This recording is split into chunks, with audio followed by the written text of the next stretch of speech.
Meaning of happiness. The word happiness is quite complex and is not used lightly.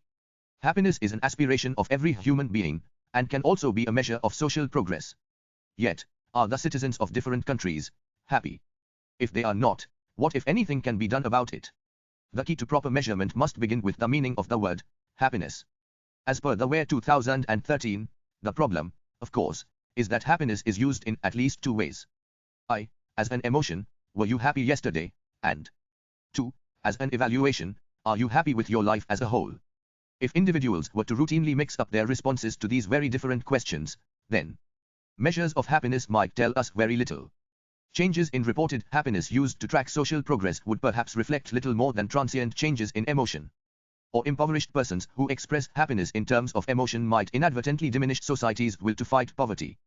Fortunately, respondents to the happiness surveys do not tend to make such confusing mistakes. Both the WERs did show that the respondents of the surveys clearly recognize the difference between happiness as an emotion and happiness in the SEM of life satisfaction. The responses of individuals to these different questions are highly distinct. A very poor person might report himself to be happy emotionally at a specific time, while also reporting a much lower sense of happiness with life as a whole, and indeed, people living in extreme poverty do express low levels of happiness with life as a whole. Such answers should spur our societies to work harder to end extreme poverty. The WER 2013 is based on the primary measures of subjective well-being, 9 life evaluations, 10 life satisfaction, 11 and happiness with life as a whole 12. Thus, happiness appears twice, once as an emotional report, and once as part of a life evaluation, giving considerable evidence about the nature and causes of happiness in both its major senses. Trends in happiness. The report presents data for the world showing the levels, explanations, changes and equality of happiness. The world has become a slightly happier and more generous place over the past 5 years despite the obvious detrimental happiness impacts of the financial crisis, August 2007, as per the report. Because of continuing improvements in most supports for better lives in sub-Saharan Africa, and of continued convergence in the quality of the social fabric within Greater Europe, there has also been some progress toward equality in the distribution of well-being among global regions. There have been important continental crosscurrents within this broader picture. Improvements in quality of life have been particularly notable in Latin America and the Caribbean, while reductions have been the norm in the regions most affected by the financial crisis, Western Europe and other Western industrial countries, or by some combination of financial crisis and political and social instability, as in the Middle East and North Africa. 1. HDR linkage. The WER 2013 investigates the conceptual and empirical relationships between human development, the UNDP idea used in the Human Development Report, and life evaluation, approaches to understanding human progress. It argues that both approaches were, at least in part, motivated by a desire to consider progress and development in ways that went beyond GDP, and to put people at the center. And while human development is at heart a conceptual approach, and life evaluation, an empirical one, there is considerable overlap in practice. Many aspects of human development are frequently used as key variables to explain subjective well-being. The two approaches provide complementary lenses which enrich our ability to assess whether life is getting better. Conclusion. At the end, it may be concluded that there is now a rising worldwide demand that policy be more closely aligned with what really matters to people as they themselves characterize their lives. In past few years, more and more world leaders, such as the German Chancellor Angela Merkel, South Korean President Park Geun-hye and British Prime Minister David Cameron, have been talking about the importance of well-being as a guide for their nations and the world. The 2013 World Happiness Report has been published in support of these efforts to bring the study of happiness into public awareness and public policy. This report offers rich evidence that the systematic measurement and analysis of happiness can teach us much about ways to improve the world's well-being and sustainable development. Now it depends on the nations as how they use the findings of the WER. FHEBACKGROUND. In July 2011, the UN General Assembly passed a historic resolution. 13. It invited member countries to measure the happiness of their people and to use this to help guide their public policies. This was followed in April 2012 by the 6th UN High-Level Meeting on Happiness and Well-being, chaired by the Prime Minister of Bhutan. At the same time, the 6th World Happiness Report was published. 14. Followed some months later by the OECD guidelines setting an international standard for the measurement of well-being. 15. Reimagining the idea of happiness.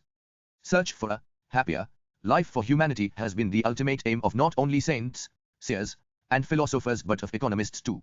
The whole gamut of economics literature on progress, growth, development is ultimately aimed at bringing more happiness into the lives of human beings.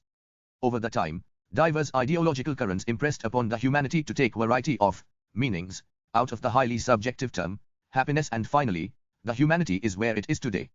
A time also came when many scholars and world leaders raised the ultimate question: are we happier today? And in the wake of this increased scrutiny around the world, there came the UN resolution of 2011, which invited member countries to measure the happiness of their people and to use this to help guide their public policies. The WHA 2012 itself provides a very interesting and eye-opening inquiry into the state of human happiness in the world. To understand the shift, which is expected to take place among policymakers around the world in coming years, it will be better to lift some ideas from the 6.rst. Why? This is an age of stark contradictions. While at the one hand the world enjoys technologies of unimaginable sophistication, at the other hand, at least 1 billion people are living without enough to eat.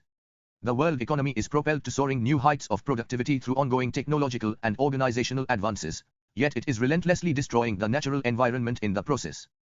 Countries achieve great progress in economic development as conventionally measured, yet along the way countries succumb to new crises of obesity, smoking, diabetes, depression, and other ills of modern life. These contradictions would not come as a shock to the greatest sages of humanity, including Aristotle and the Buddha, who taught humanity, time and again, that material gain alone will not fulfill our deepest needs. Material life must be harnessed to meet these human needs, most importantly to promote the end of suffering, social justice and the attainment of happiness. 2. The WHA 2012 takes one key example from the USA, the world's economic superpower, which has achieved striking economic and technological progress over the past half-century without gains in the self-reported happiness of the citizenry, with the following serious concerns of today. A. Uncertainties and anxieties are high. B. Social and economic inequalities have widened considerably. C. Social trust is in decline. And D. Confidence in government is at an all-time low. Perhaps for these reasons, life satisfaction in the USA has remained nearly constant during the decades of rising gross national product, GNP, per capita. 3. The realities of poverty, anxiety, environmental degradation, and unhappiness in the midst of great plenty should not be regarded as mere curiosities.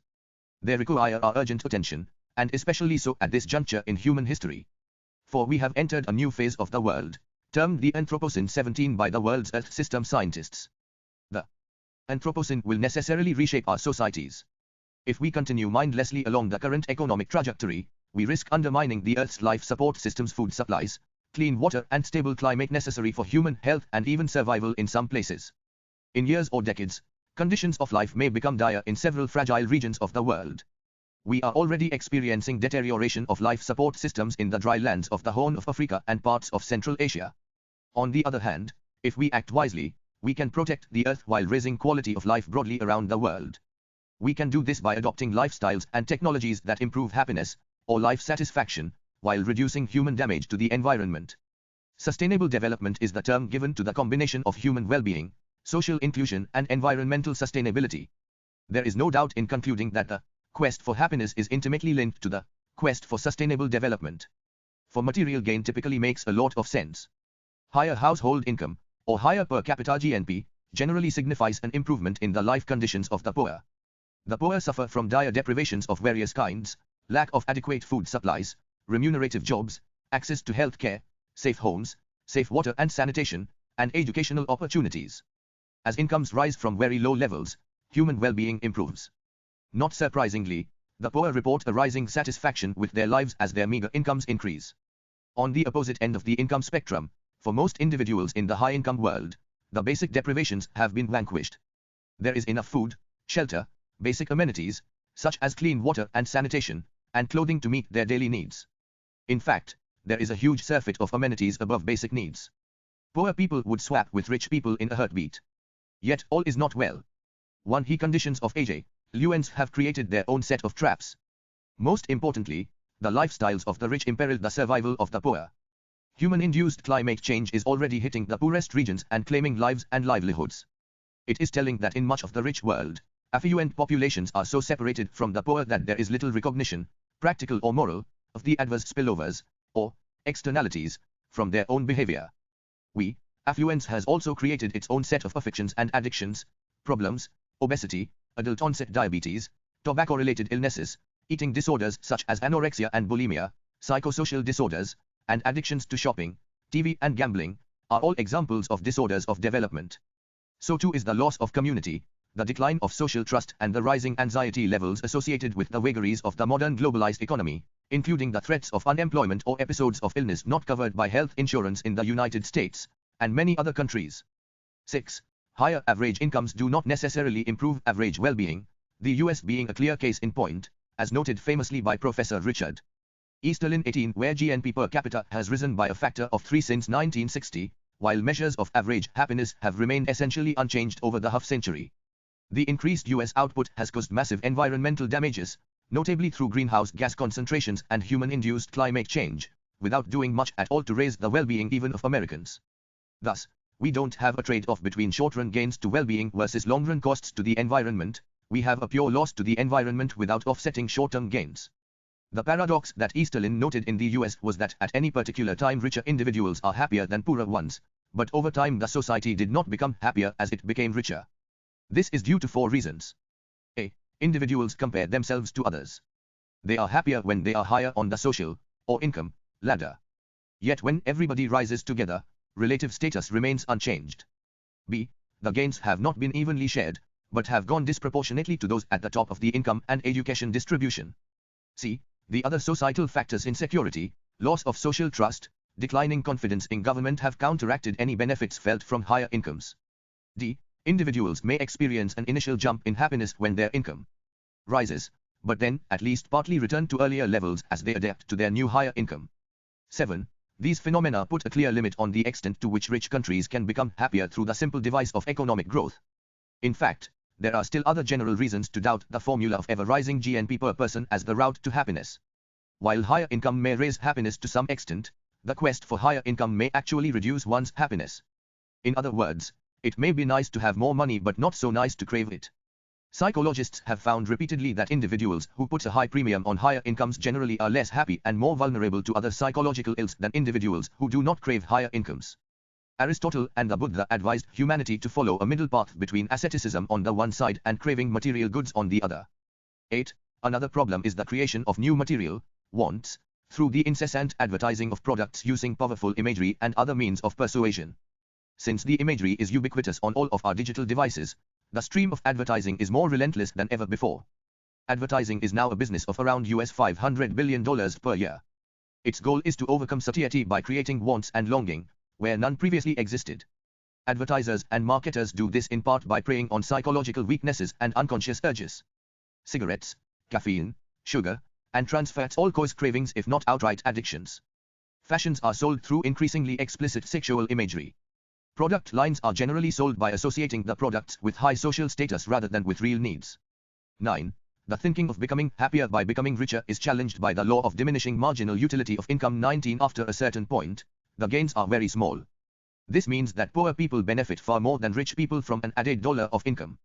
This is a good reason why tax and transfer systems among high-income OECD countries on balance take in net revenues from high-income households and make net transfers to low-income households. Put another way, the inequality of household income is systematically lower net of taxes and transfers than before taxes and transfers. 20.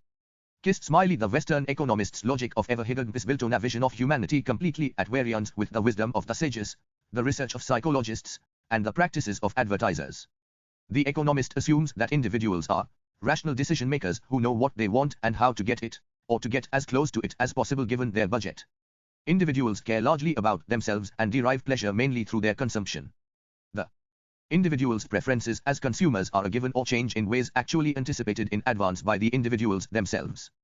Some economists even say that drug addicts have acted rationally, consciously trading off the early benefits of drug use with the later high toll of addiction. 11. We understand that we need a very different model of humanity, one in which we are a complicated interplay of emotions and rational thought, unconscious and conscious decision-making, fast and slow thinking. Many of our decisions are led by emotions and instincts, and only later rationalized by conscious thought. Our decisions are easily primed by associations, imagery, social context and advertising. We are inconsistent or irrational in sequential choices, failing to meet basic standards of rational consistency.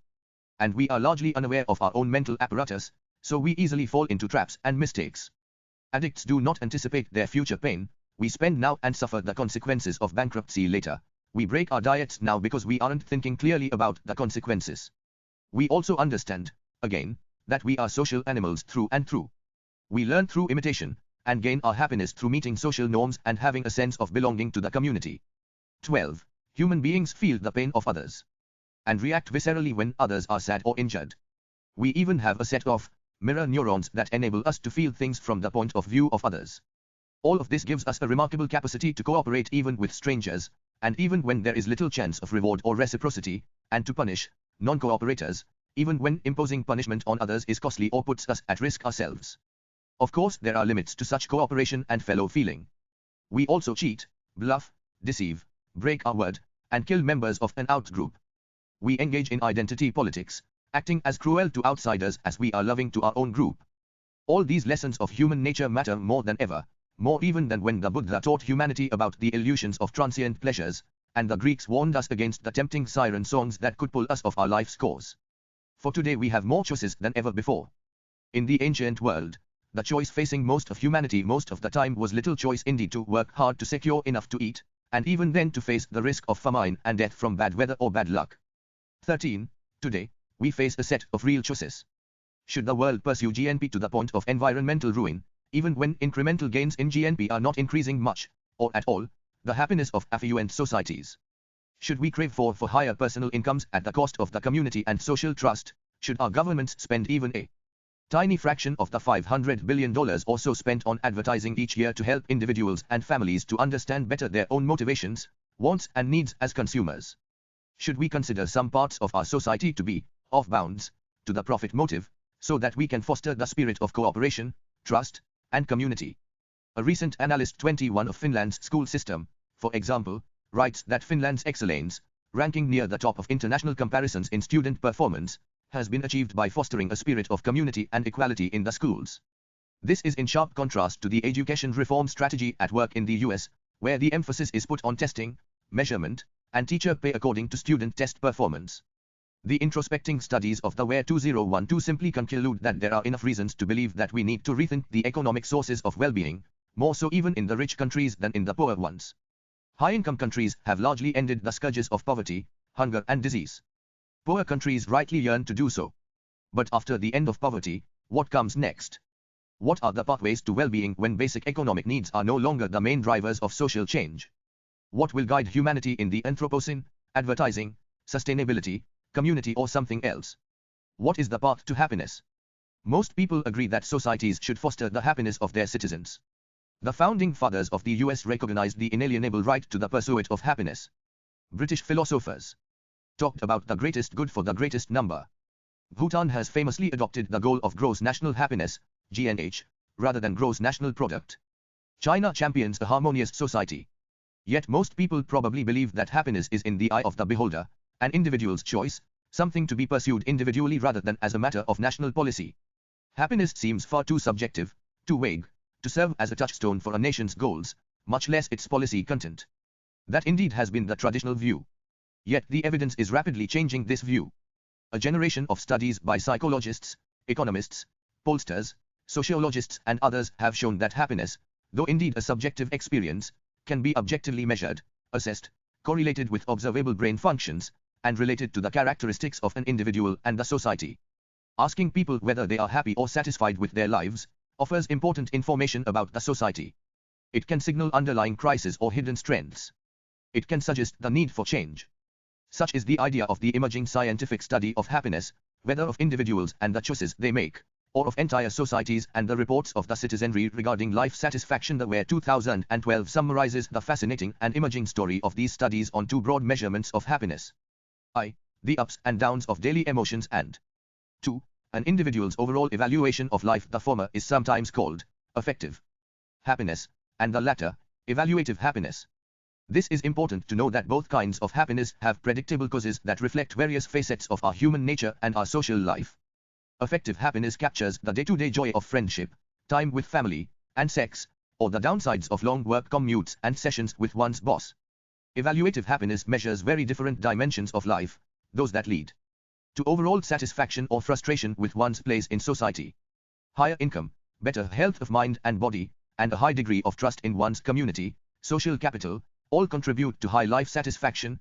Poverty, ill health and deep divisions in the community all contribute to low life satisfaction.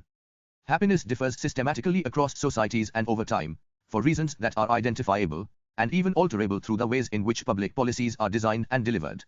It makes sense, in other words, to pursue policies to raise the public's happiness as much as it does to raise the public's national income. Bhutan is on to something path-breaking and deeply insightful. And the world is increasingly taking notice.